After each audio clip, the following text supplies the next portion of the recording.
Welcome friends. Solid state ઘન અવસ્થા chapter 1 ધોરણ 12 કેમિસ્ટ્રી અને આગળના બે લેક્ચરની અંદર આપણે સ્ફટિકમય ઘન પદાર્થ અને અસ્ફટિકમય ઘન પદાર્થ ભણી ચૂક્યા છે. હવે પુસ્તકની અંદર અસ્ફટિકમય સ્ફટિકમય ઘન પદાર્થનો જ્યાં ટોપિક પતે છે ત્યાં જમણી બાજુ નીચે છે આપણને સ્ફટિકમય અને અસ્ફટિકમયનો તફાવત આપે છે. આપણે એટલી સરસ સુંદર રીતે આ બંને ટોપિક ભણ્યા છે, તમે શીખ્યા છો, જોયું છે, એટલે આ સમજતા વાર નહીં લાગે. કાનમાં હેન્ડ્સ ફ્રી નાખવાનું, એકલા બેસવાનું શાંતિથી, આકાશ સરનો વિડિયો જોવાનો, એક વખત શાંતિથી જુઓ એટલે આવડે અને આવડે, ભૂલાય નહીં કદી. તો શરૂઆત કરી દઈએ આપણે તફાવત સ્ફટિકમય ઘન પદાર્થ અને અસ્ફટિકમય ઘન પદાર્થ. બંનેમાં કેવો ફેરફાર છે, બંને પદાર્થમાં કેવા તફાવત જોવા મળે છે. જેમ કે પ્રથમ સ્ફટિકમય ઘન પદાર્થ ચોક્કસ લાક્ષણિક ભૌમિતિક આકાર ધરાવે છે.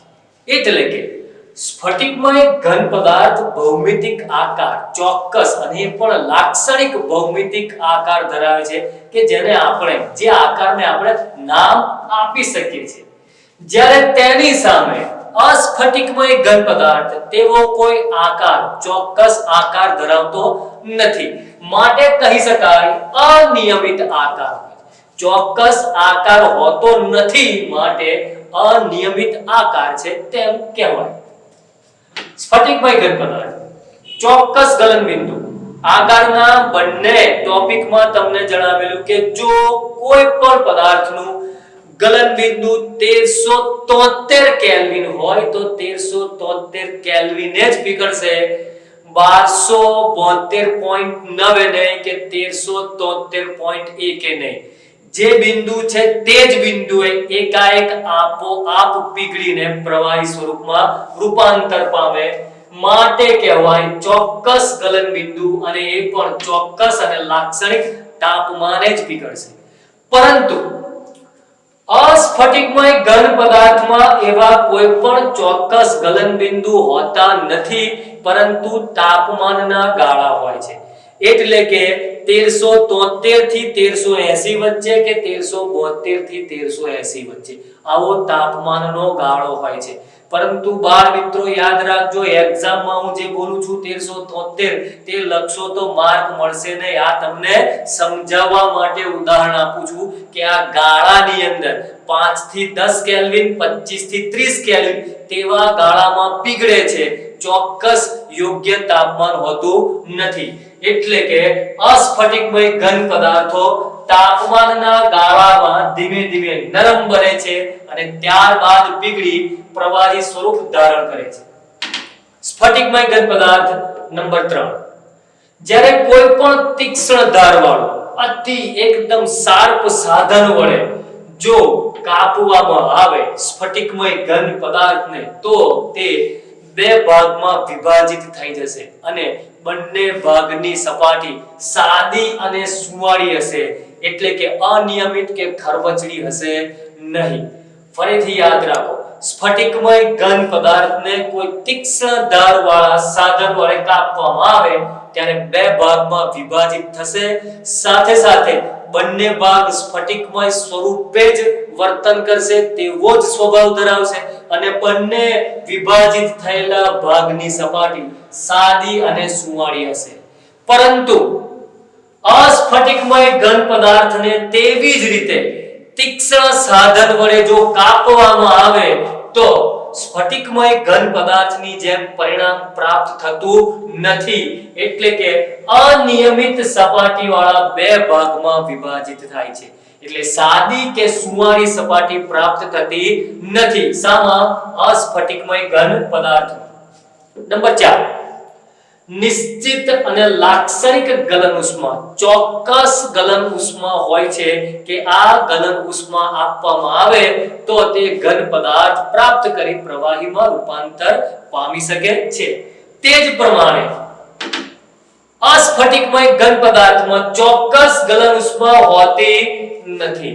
અને તમે તફાવતમાં જાણો છો, 5મા ધોરણથી તફાવતમાં જાણો છો, એ ભાગમાં છે તો બી ભાગમાં નથી, એ ભાગમાં નથી તો બી ભાગમાં છે, એ પ્રમાણે તફાવત હોય છે.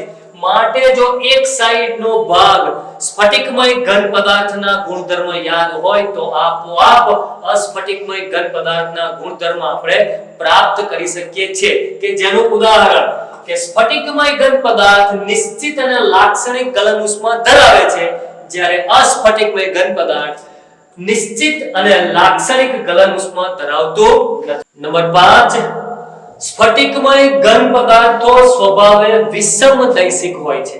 આગળના 2 લેક્ચરમાં આપણે જોઈ ગયા સ્ફટિકમય વિષમદૈશિક શા માટે આપણે આકૃતિમાં જોઈ ગયેલા AB કે જેમાં એક જ પ્રકારના ઘટકો હતા અને ત્રાસી રેખા દોરેલી CD જેમાં જુદા જુદા પ્રકારના ઘટકો હતા, માટે દરેકે દરેક દિશામાં પરમાણુ અણુ ઘટકોની ગોઠવણી એક સરખી ન હતી, માટે તેને વિષમદૈશિક કહીએ છીએ. અને એ પણ કોના માટે? સ્ફટિકમય ઘન પદાર્થ માટે. માટે જ વિદ્યુત વાહકતા અને વક્રી ભવનાંક જેવા ગુણધર્મ સ્ફટિકમય ઘન પદાર્થ માટે દરેકે દરેક દિશામાં એક સમાન હોતા નથી, જ્યારે અસ્ફટિકમય ઘન પદાર્થ સ્વભાવે કેવો હોય છે? સમદૈશિક. માટે વિદ્યુત વાહકતા વક્રી ભવનાંક જેવા ગુણધર્મ દરેકે દરેક દિશામાં કેવા હોય છે? એક સમાન હોય છે.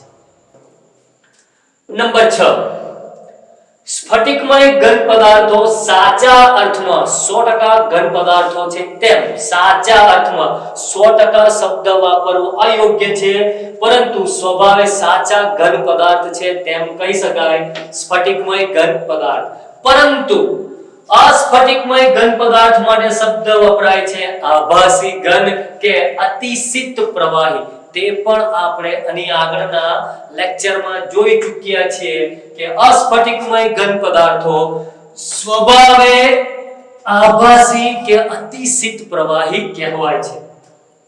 નંબર 7, સ્ફટિકમય ઘન પદાર્થ ઘટક કણોની ગોઠવણી સ્ફટિકમય શા માટે છે? ખરેખર આ મુદ્દો પહેલો લખીએ તો પણ વાંધો ન આવે, કારણ કે એ સીધી કે આડકતરી રીતે સ્ફટિકમય ઘન પદાર્થની વ્યાખ્યા સૂચવે છે કે સ્ફટિકમય ઘન પદાર્થ કોને કહેવાય? તો એકની એક પુનરાવર્તિત ત્રિપરિમાણીય રચના ક્રમબદ્ધ લાંબા અંતર સુધી હોય, એટલે તેનો ક્રમ પુનરાવર્તિત ત્રિપરિમાણીય ભાત ક્રમ લાંબો હોય માટે સ્ફટિકમય કહેવાય છે. અને જો લાંબા ક્રમ સુધી ન હોય, ટૂંકા ક્રમમાં હોય તો તેને અસ્ફટિકમય ઘન પદાર્થ કહેવામાં આવે છે. એટલે બાળ મિત્રો, જો આ બંને મુદ્દા મતલબ કે આ એક મુદ્દો પહેલો લખો તો ખોટું નથી. આપણે સ્ફટિકમય ઘન પદાર્થ, અસ્ફટિકમય ઘન પદાર્થ તેમજ બંનેનો તફાવત ભણ્યા. હવે એક નાનો અમથો ટોપિક બાકી છે સ્ફટિકમય અને અસ્ફટિકમયની અંદર ઘન પદાર્થની અંદર. જેમ કે કેટલાક પદાર્થો એવા છે, એટલે કે સ્ફટિકમય અને અસ્ફટિકમય ઘન પદાર્થ ઉપરાંત કેટલાક પદાર્થો એવા છે કે જે દેખીતી રીતે અસ્ફટિકમય લાગે, પરંતુ તેઓ અતિ સૂક્ષ્મ સ્ફટિકમય રચના ધરાવે છે. એટલે કે સ્ફટિકમય ભણી ચૂક્યા, અસ્ફટિકમય ભણી ચૂક્યા. આ બંનેના ઉપરાંત સ્ફટિકમય અને અસ્ફટિકમય આ બંને ઉપરાંત કેટલાક અસ્ફટિકમય ઘન પદાર્થ એવા છે કે તે તેમના પોતાના બંધારણની અંદર અતિ સૂક્ષ્મ નાના સ્ફટિકમય બંધારણ ધરાવે છે, એટલે અતિ સૂક્ષ્મ સ્ફટિકમય રચનાઓ ધરાવે છે. એટલે કે આવો અસ્ફટિકમય પદાર્થ કે જે અતિ સૂક્ષ્મ સ્ફટિકમય રચનાઓ ધરાવે છે તેને બહુ સ્ફટિકમય ઘન પદાર્થ કહેવામાં આવે છે. કદાચ 1 માર્કના પ્રશ્નમાં આપણે જવાબ આપી શકીએ કે બહુ સ્ફટિકમય ઘન પદાર્થ એટલે શું? તો એવો ઘન પદાર્થ, એવો અસ્ફટિકમય ઘન પદાર્થ કે જે તેની રચનાની અંદર અતિ સૂક્ષ્મ નાના સ્ફટિકમય રચના કે બંધારણો ધરાવે છે, તેને બહુ સ્ફટિકમય ઘન પદાર્થ કહે છે. કેટલીક ધાતુઓ બહુ સ્ફટિકમય ઘન પદાર્થ તરીકે બિહેવ કરે છે. કેટલીક ધાતુઓ બહુ સ્ફટિકમય ઘન પદાર્થ જેવું વલણ ધરાવે છે, કે જેવી ધાતુઓમાં વ્યક્તિગત સૂક્ષ્મ સ્ફટિકો અસ્તવ્યસ્ત ગોઠવાયેલા હોય કે જે ધાતુઓમાં વ્યક્તિગત સૂક્ષ્મ સ્ફટિકો અસ્તવ્યસ્ત ગોઠવાયેલા હોય, જેથી અસ્તવ્યસ્ત ગોઠવાયેલા હોય, એક દિશામાં ના હોય, માટે શું કહેવાશે? વિષમદૈશિક. અને વિષમદૈશિક હોવા છતાં શું થશે? સમદૈશિક. કારણ આપણે જોઈ ગયા કે અસ્ફટિકમયની અંદર નાના નાના સૂક્ષ્મ સ્ફટિકમય પદાર્થો જોવા મળે છે.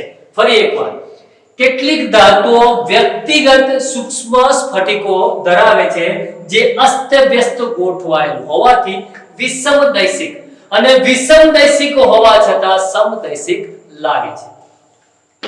એક સરસ સુંદર પ્રશ્ન છે, 1 માર્કના એમસીક્યુ માં પણ પૂછાય, તેમજ 1 માર્કના પ્રશ્નની અંદર પણ પૂછાય કે સિલિકોન ઉત્તમ ફોટોવોલ્ટેઇક અસ્ફટિકમય છે. સિલિકોન અસ્ફટિકમય, પરંતુ કેવો? ફોટોવોલ્ટેઇક. આપણા માટે ફોટો એટલે પ્રકાશ, સૂર્યપ્રકાશની વાત કરીએ, અને વોલ્ટેઇક એટલે કે વિદ્યુત ઊર્જા એનો એક એકમ છે. માટે એમ કહી શકાય કે સિલિકોન ઉત્તમ ફોટોવોલ્ટેઇક એટલે કે સૂર્ય ઊર્જાનું વિદ્યુત ઊર્જામાં રૂપાંતર કરનાર. એટલે કે સિલિકોન શું કરે છે? સૂર્ય ઊર્જાનું વિદ્યુત ઊર્જામાં રૂપાંતર કરે છે. તમે બધા કદાચ આજે અથવા તો બની શકે ઘણા બધા વિદ્યાર્થીઓ આની પહેલા પણ જાણતા હોય કે સોલર સિસ્ટમ જે મૂકવામાં આવે છે ઘરની અંદર કે મોટી મોટી કંપનીની અંદર, ધાબા ઉપર, છત ઉપર, જે સોલર સિસ્ટમ, એની અંદર સિલિકોન ચિપ્સ હોય છે કે જે સૂર્ય ઊર્જાનું વિદ્યુત ઊર્જામાં રૂપાંતર કરે છે. બાળકો, આજે સ્ફટિકમય, અસ્ફટિકમય ઘન પદાર્થ તેમજ તેમના તફાવત, બહુસ્ફટિકમય ઘન પદાર્થ પૂરા થયા. હવે નેક્સ્ટ ટોપિક આપણે નેક્સ્ટ લેક્ચરમાં જોઈશું. ત્યાં સુધી આપ સૌનો આભાર.